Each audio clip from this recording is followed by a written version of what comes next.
Assalamualaikum warahmatullahi wabarakatuh. Halo, perkenalkan kami dari kelompok 5 yang beranggotakan saya Herlan Septian. Saya Salina. Saya Murni. Kami di sini melaksanakan tugas akhir dari mata kuliah Sejarah Kebudayaan Islam, dosen pengampu Ustadz Tian Anwar Bahtiar MHum. Pada kesempatan kali ini kami akan menjelaskan penemuan trigonometri. Kita simak saja video dan penjelasannya berikut ini. Selamat menyaksikan. Kelahiran trigonometri terletak pada ilmu astronomi, salah satu ilmu yang dipelajari paling keras oleh umat Islam, terutama karena relevansinya dalam determinasi waktu yang tepat untuk sembahyang ritual. Namun, bahkan sebelum terjadinya Muslim, astronomi Yunani sedang menghitung sisi-sisi yang tidak diketahui dan sudut-sudut tertentu. Segitiga diberi nilai sisi atau sudut yang tersisa untuk memahami tahap terhadap pergerakan matahari, bulan, dan planet yang dikenal saat itu. Dimotivasi oleh pertanyaan seperti posisi matahari, bulan, dan planet-planet, karangan orang Yunani tabel dan aturan yang memungkinkan masalah geometrik untuk diatasi. Perawatan yang paling menyeluruh subjek ditemukan dalam karya Algamet oleh Ptolemy yang merupakan seorang astronom yang bekerja di Alexandria. Pada awal abad kedua, Ptolemy mencapai para sarjana Eropa melalui tangan Muslim yang menerjemahkan bahasa Yunani asli judulnya yang berarti pengaturan besar menjadi istilah yang lebih ringkas untuk menghasilkan Al-Majisti secara sederhana yang artinya terbesar. Astronom dari zaman kuno akhir akan menggambar terutama di atas meja yang ditemukan di buku 1 Almagest yang disebut A Tablet of Chord dalam lingkaran untuk menyelesaikan semua bidang trigonometrinya. Untuk busur dengan sudut dengan kelipatan setengah derajat hingga 180 derajat, tabel memberikan panjang tali busur yang menyerupai sudut-sudut pada lingkaran berjari-jari 60 satuan. Dalam karyanya, The Transversal Figure 13, astronom Muslim Abad Al-Tusi menjelaskan bagaimana tabel panjang akan digunakan untuk memecahkan masalah yang berkaitan dengan segitiga siku-siku sudut. Al-Tusi membuat pengamatan penting yang membentuk hubungan antara segitiga dan busur lingkaran.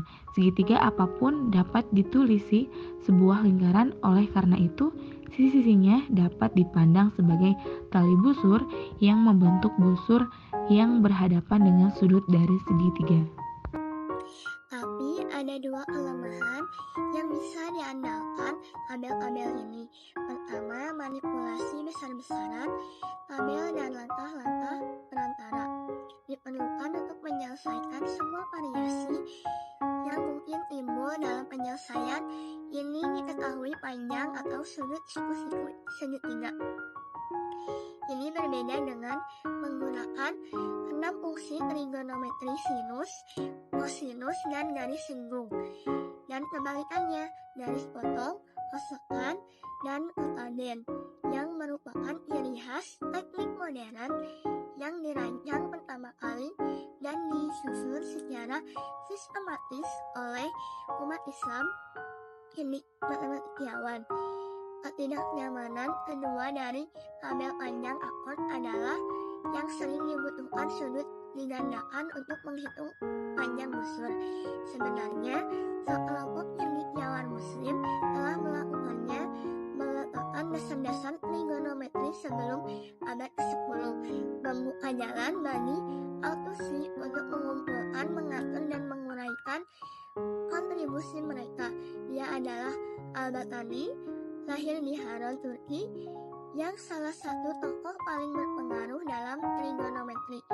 Dia dianggap sebagai salah satu Muslim astronom dan matematikawan. Pada akhirnya, ia meninggal di Samara, sekarang di Irak pada tahun 929. Motivasinya Dion untuk merintis studi trigonometri adalah pengamatannya terhadap pergerakan planet.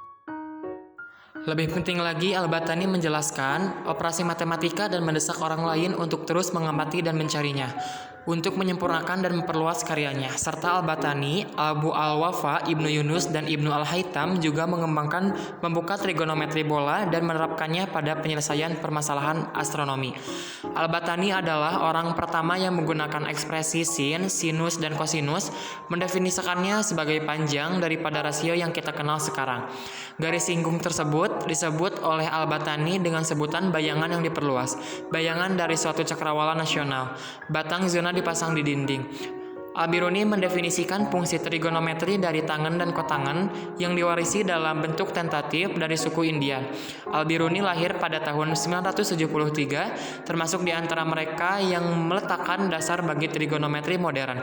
Al-Khawarizmi lahir pada tahun 780, mengembangkan sinus, kosinus, dan tabel trigonometri yang kemudian diterjemahkan ke barat. Namun itu akan memakan waktu 500 tahun lagi. Trigonometri garis singgung ditemukan oleh matematikawan modern dan 100 tahun lagi sebelum Nikolaus Kopernikus menyadarinya. Alhamdulillahirabbil alamin. Terima kasih sudah menyaksikan video dari kami sebagai tugas akhir pada mata kuliah Sejarah Kebudayaan Islam. Semoga bermanfaat dan mohon maaf bila terdapat banyak kesalahan. Wassalamualaikum warahmatullahi wabarakatuh.